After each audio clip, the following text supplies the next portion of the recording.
সরকার গঠন করার পরে যিনি তার সম্পূর্ণ নতুন চিন্তা ভাবনা নিয়ে দেশকে গড়ে তুলবার কাজে লিপ্ত হয়েছেন। এই স্বাধীনতা যুদ্ধেই যারা শহীদ হয়েছেন তাদের প্রতি আমাদের গভীর শ্রদ্ধা নিবেদন করছি এবং একই সঙ্গে বাংলাদেশের মানুষ, অগণিত মানুষ যারা শহীদ হয়েছিলেন, কষ্ট ভোগ করেছেন, আহত হয়েছেন, পঙ্গু হয়েছেন, তাদের প্রতি আমাদের শ্রদ্ধা জানাচ্ছি বাংলাদেশ জাতীয় দলের পক্ষ থেকে।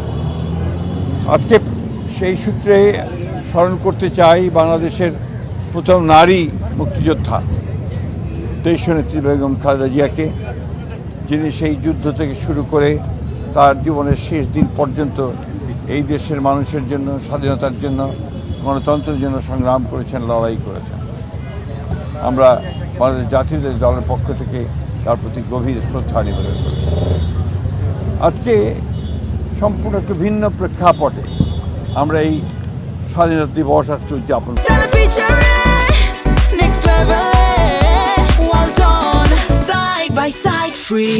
করতে চলেছি।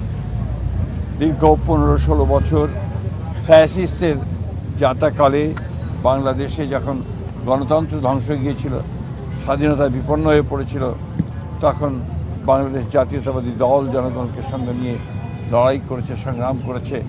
প্রায় 60 লক্ষ মানুষের বিরুদ্ধে মিথ্যা মামলা হয়েছে, 20,000 মতো নেতাকর্মী তারা শহীদ হয়েছেন, প্রায় 1700 নেতাকর্মী গুম হয়ে গেছেন। সমস্ত নির্যাতন নিপীড়নকে উপেক্ষা করে বাংলাদেশের মানুষ লড়াই চালিয়ে গেছে এবং সবশেষে জুলাই অভ্যুত্থানের মধ্য দিয়ে, ছাত্র জনতার অভ্যুত্থানের মধ্য দিয়ে বাংলাদেশ আবার নতুন করে একটা গণতান্ত্রিক ব্যবস্থায় ফিরে পাওয়ার সুযোগ সৃষ্টি করেছে। আজকে আমাদের নেতা জনাব তারেক রহমান, যিনি দীর্ঘ 15 বছর ধরে নির্বাসিত থেকে আমাদেরকে নেতৃত্ব দিয়েছেন এবং এখন এই নির্বাচন থেকে শুরু করে অর্থাৎ পূর্বে পর্যন্ত এবং আজকে নির্বাচনের পরে সরকার গঠন করার পরে যিনি তার সম্পূর্ণ নতুন চিন্তা ভাবনা নিয়ে দেশকে গড়ে তুলবার কাজে লিপ্ত হয়েছেন, গড়ে তুলেছেন, মানুষকে সংগঠিত করছেন এবং মাত্র 1 মাসের মধ্যেই তিনি তার নেতৃত্বে বাংলাদেশ অনেক দূরে এগিয়ে গেছে। আমরা সবাই জানি যে ফ্যামিলি কার্ড,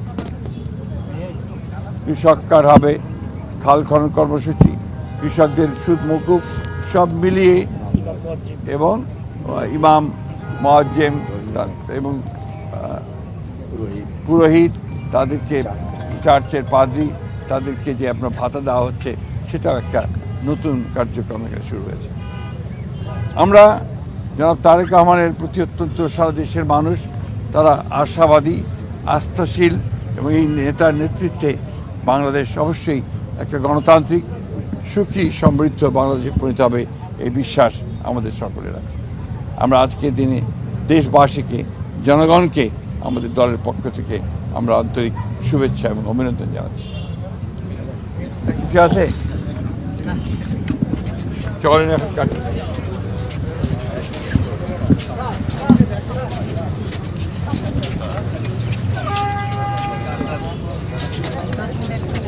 Last line.